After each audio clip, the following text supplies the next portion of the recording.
Alors, vu que le temps est un petit peu serré, je pense que je vais vous épargner toute la partie économique des banques. Oui, vous pouvez. Vous pouvez. Et puis, je vais simplement vous parler du développement syndical et de nos équipes, celles qui ont fait le choix de revenir à la source du syndicalisme, le contact humain. Elles ont décidé de faire de l'adhésion un acte syndical essentiel, la base. Elles sont allées voir les salariés, ont discuté, écouté, proposé d'adhérer, et les résultats sont là.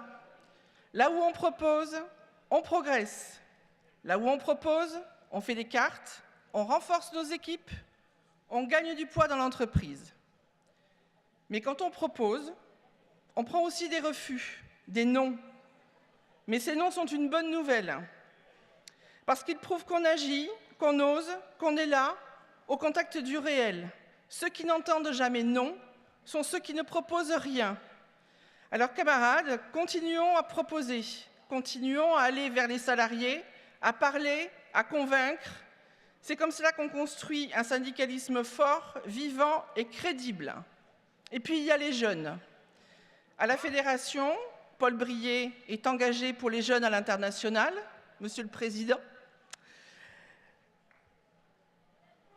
Ça y est, je me suis perdue. Oui, et avec Marie Besson.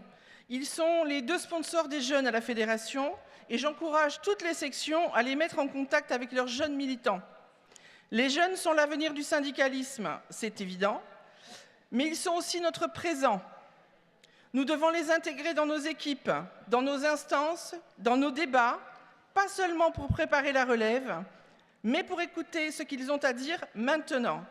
Leur vision du travail, leur rapport à la solidarité, leurs attentes d'engagement, tout cela nous bouscule parfois, mais aussi nous enrichit. Faisons-leur confiance, offrons-leur des espaces, des responsabilités, des occasions d'agir. C'est ensemble, génération après génération, que nous ferons vivre le syndicalisme de demain. Et enfin, en tant que vice-présidente d'Uni Europa Femmes, je voudrais mettre en avant le formidable travail qui a été mené par Uni Égalité des chances. Ces dernières années, nous avons élaboré plusieurs guides pratiques sur la santé mentale au travail, qui est un droit fondamental pour chaque salarié, sur ce qu'on appelle les 3 M, menstruation, maternité et ménopause, pour que ces réalités naturelles soient reconnues comme des questions syndicales à part entière. Et puis sur la santé et la sécurité avec une perspective de genre, pour que la prévention tienne compte des réalités vécues par les femmes. Ces outils sont faits pour nous, pour vous, avec toutes les équipes syndicales qui veulent agir concrètement dans les entreprises. Je vous invite à aller flasher les QR codes qui sont sur les affiches que vous trouverez de chaque côté de la salle. Vous aurez accès ainsi à ces livrets. Téléchargez ces guides, partagez-les, utilisez-les. Parce que plus on diffuse la connaissance, plus on diffuse la force. Et parce qu'un lieu de travail où l'on parle d'égalité, de santé et de dignité est un lieu de travail où le syndicalisme a toute sa place.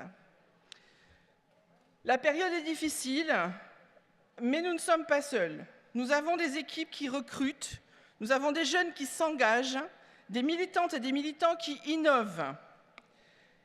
Et nous avons surtout la conviction profonde que le collectif peut changer les choses. Alors continuons à aller voir les salariés, à écouter, à former, à défendre. Continuons à faire vivre un syndicalisme proche, combatif et solidaire, un syndicaliste d'avenir et d'égalité. Vive la FECEFO!